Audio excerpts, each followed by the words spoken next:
C'est vrai qu'il y avait des endroits de violence dans les hôpitaux que moi j'ai vus un petit peu.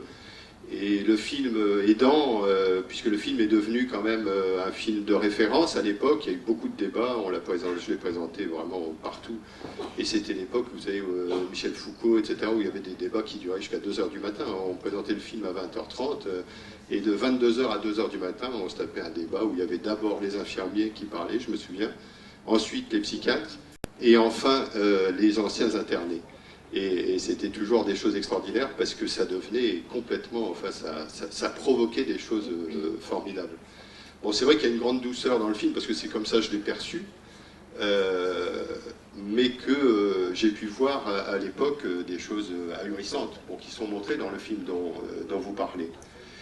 Non, je dois simplement dire, par rapport à l'évolution, bon évidemment, moi je ne suis pas du tout un spécialiste de ces problèmes, hein. Moi je suis simplement quelqu'un qui l'ai vécu brièvement, parce que j'ai été interné à la suite d'une tentative de suicide liée à la mort de mon père, j'ai été interné pendant 8 semaines à peu près à l'hôpital d'Armentières.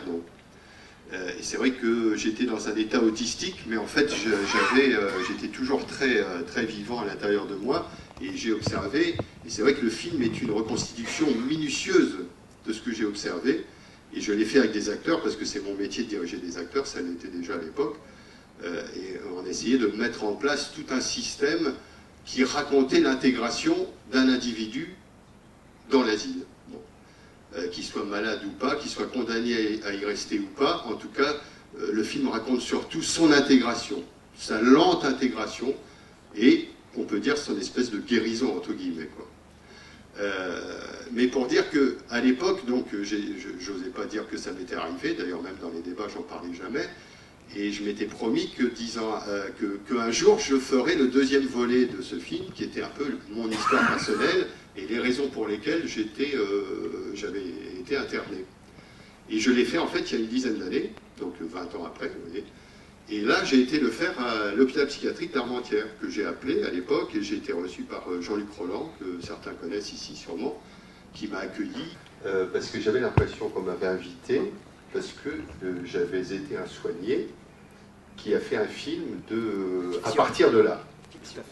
Un film de fiction, certes, mais qui est nourri directement par un vécu qui, certes, se situe dans un temps passé, mais néanmoins, il me semblait que ce qui intéressait les organisateurs, c'était qu'on me mette en présence ce film, d'autres films qui sont eux-mêmes issus de soignés, qui sont certes entourés par des soignants qui se servent de l'image pour communiquer avec eux. Enfin, je pensais qu'on ne sortirait pas de ce débat. Or là, on ne fait que parler autour, finalement, en faisant un mauvais procès sur la chose. Est-ce que ça existe encore? Est-ce qu'on doit parler de ça? Est-ce que c'est le sujet de parler de la façon dont les infirmiers se comportaient ou se comportent encore, etc. Moi, je suis un peu stupéfait. Je croyais que vraiment, le vrai sujet, c'était que des soignés puissent s'exprimer sur leur rapport à l'image.